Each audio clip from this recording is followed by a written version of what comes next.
I like Fallout 4. It was released by Bethesda in 2015, and I have played it for many hours. I have also seen many videos that discuss and dissect this game.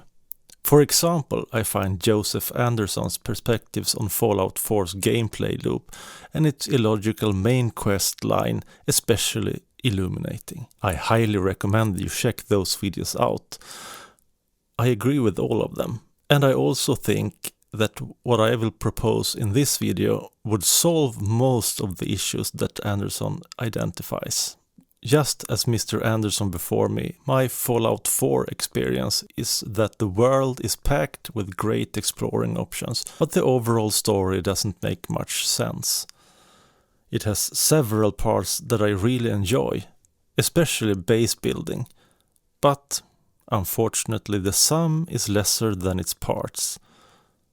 When I say that the game doesn't make much sense, what I mean is the game is just not internally coherent. There is no verisimilitude.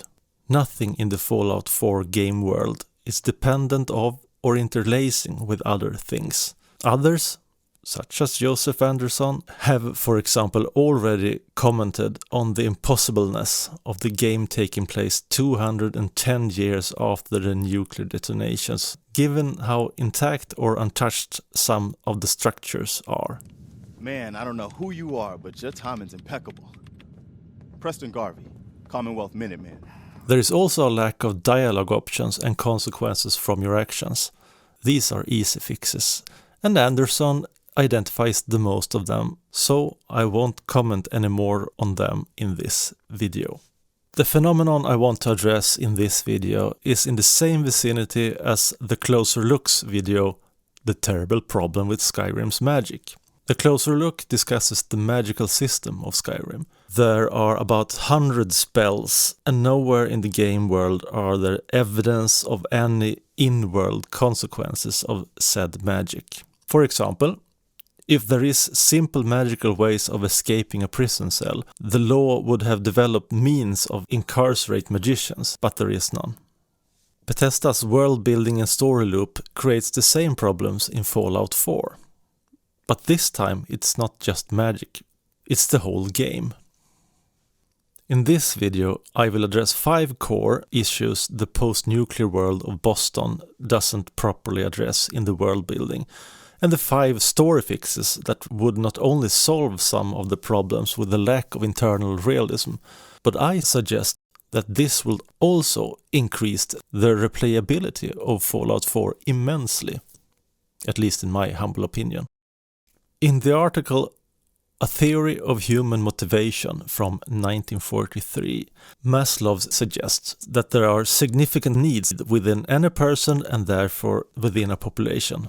Some of those needs are physiological needs such as air, food and procreation, safety needs, love and esteem, the desire to know and understand, and self-actualization.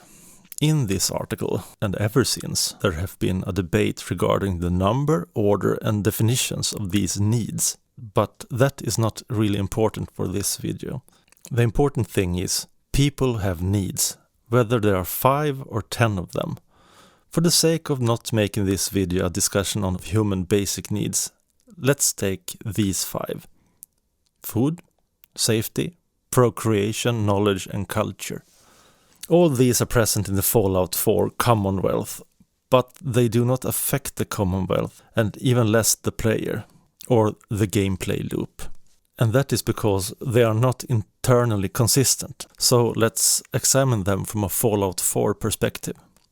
Food requires space.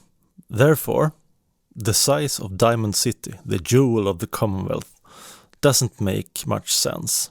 Or rather, the population of Diamond City is too large in comparison to its food production. It's very reasonable that hundreds of people would try to band together to protect each other. Diamond City provides safety, but that also means that it needs lots and lots and lots of food and water. Let's say that one person needs 1 cob of corn each day. Let's say Diamond City has 100 citizens. That's 100 cobs of corn every day, or 36,500 cobs in 1 year. Of course you can eat wheat, spam and other vegetables. The thing is, this sorry excuse of a field is not enough. You have to expand and protect your food supply. Speaking of expanding and protecting your food supply, the point of settlements is to provide food. People at the settlements can eat, but they need protection, safety, from all those who need food. So, all the settlements would most likely be placed in easily defended areas, such as behind large walls or places with difficult access points. Abernethy's farm makes sense, and so do Ten Pines Bluff or Spectacle Island. Truck stops, alleyways, and sandy beaches do not make sense. Food caravans should be extremely well guarded.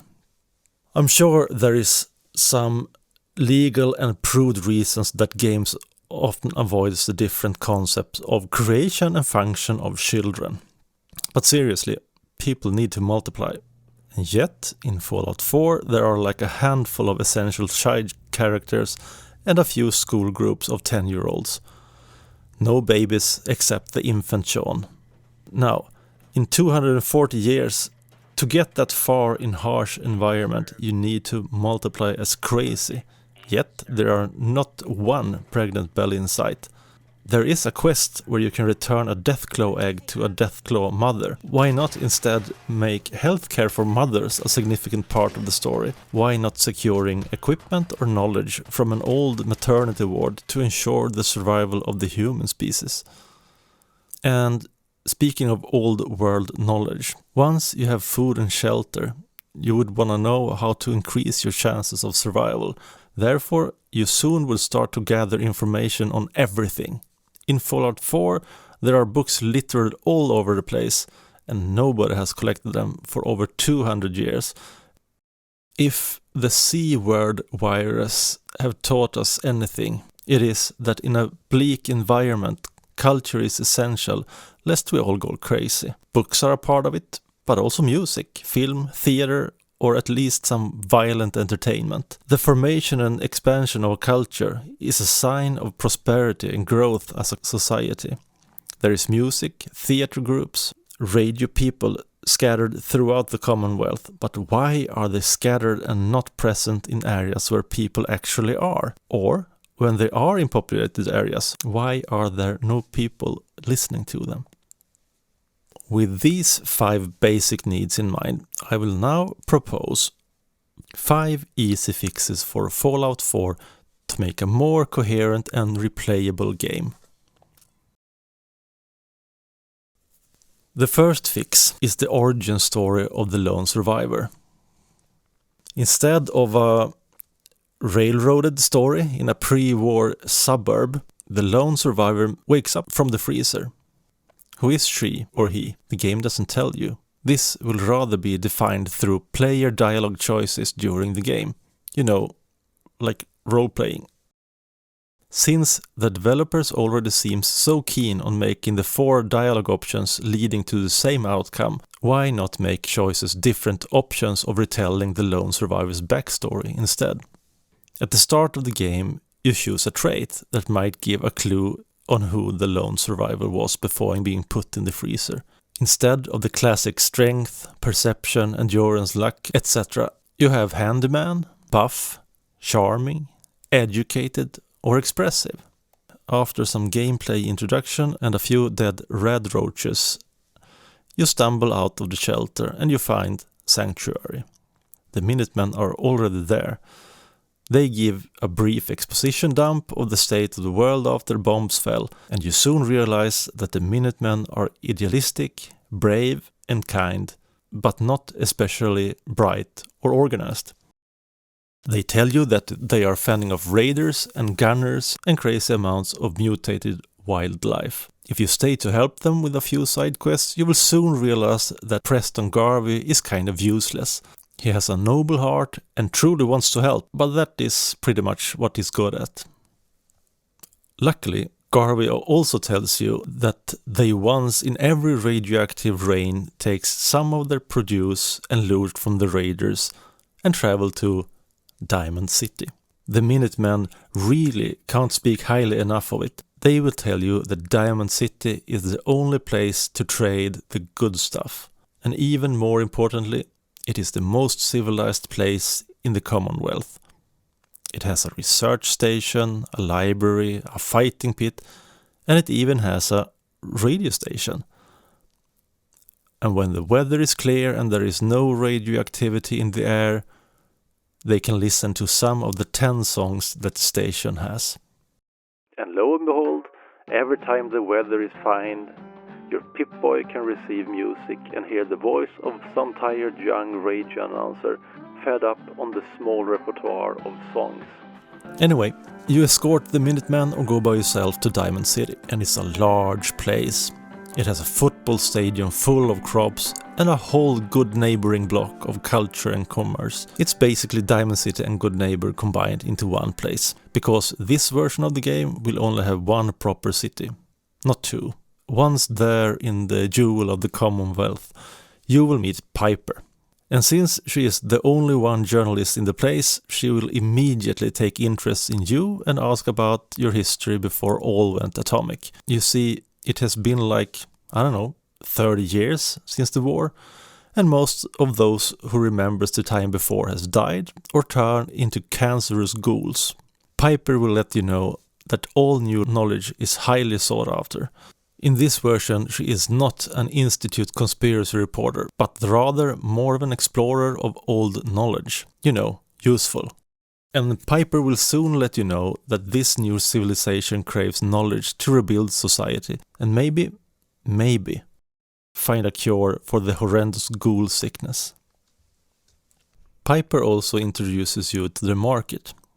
Instead of the usual one-of-each-kind trader market, you now have a market based on settlements. That's right, settlements. And right now, in the beginning of the game, you will only find some local scruffy-looking peddlers and one stand, the Minutemen. During the game, you will be presented to a number of settlements that you may help or not. The more settlements you help, the larger the Diamond City market gets, and the rare items is more likely to find their way within the city walls. The settlements in the current game of Fallout 4 are placed somewhat ineffective. In this version, instead of having them at random spots, such as a truck stop or some house or alley, they have been located in more easily defended areas, such as Abernathy's farm, that is now only reachable by passing the dam, the castle that is located near steep hills, and so on. The potential settlements gets farther and farther away on the map, making them more and more dangerous to find and to help. Once you reach the first settlement, then the base building part is introduced. The more settlements you help, the more vivid and alive the Diamond City market gets. But with the exception of the closest one, nobody knows where the other potential settlements are. Maybe a player decides to explore before he goes to Diamond City for the first time. The market will then already have more commerce when the player arrives. In Diamond City there also is a science center and a library with a collection of books. Any book you may find during your exploring adds to the knowledge of the city. Books are rare and are rewarded as such. Some of them are even more valuable than guns. Some are maybe even worth more than a few lives. If the player chooses an academic background, it will not only give the player better reputation within the scientific community, it will also give better rewards when collecting books. Let's go back to Piper and the press. Piper is from a family of media-savvy people. Her father and mother were upstanding citizens and popular within Diamond City. They died when they were out exploring, and Piper's following in the footsteps. She is actually writing stuff, and during the course of the game, her little sister will have new things to shout. And why not give her an absurd sense of perspective of the events, seen from a younger person's naive eyes and ears, to make it more fun. And while we're at Piper's family and legacy, Piper introduces you to her brother, Travis. His legs doesn't work, so he cannot travel and explore as his sister. But he wants to contribute to society, so he's working with the one and only radio station in the Commonwealth. You can help Travis by collecting spare technical parts, repairing radio towers, or finding technical books and records. And then Travis plays all the new records you find. Instead of the man up plot from the current Fallout 4, you rather have a longer and longer expansion of his repertoire as the player finds new records. Each new song comes with a story of the place it was found and the fate of the residents in that place. Travis is going from feeling useless to be more and more positive in his monologues. They are getting longer when some books are found. Maybe he's reviewing a new play based on a found manuscript or interviewing one of the actors in the play. Culture feeds culture, and the player gets rewarded in more exposition and music when they are exploring the Commonwealth. You will also find that the fight pit is part of the city, because why wouldn't it be? It's a harsh world and people has to blow off some steam. You may find feral animals to sell, or may persuade random people outside the city to try their luck, or by beating them senseless and carry them to the arena. And most of the severe punishments in Diamond City is also to fight in the arena. By completely eliminating the somewhat contrived main story of searching for your son, these fixes instead creates multiple possible endings. You may aim to help all settlements establish contact with Diamond City, with the gratitude of the Diamond City Council and a bit of charming traits. You may even opt to become the mayor of Diamond City. If you are the brainy type, you might help the Institute to cure the ghoul sickness and document all new animal species. Or maybe you make contact with some of the most dangerous raider gangs and secure some of the settlements to become the raider king or queen. Or maybe you help Piper with fulfilling the needs of her family and then you marry and settle down. Fallout 4 had great potential to be an immersive game. However, I believe it failed to do so, mainly because the sum of its parts was less than the parts by themselves. It is my firm belief that by making all the different concepts of the game connect and intertwine, the experience would have been greater than the sum of its parts.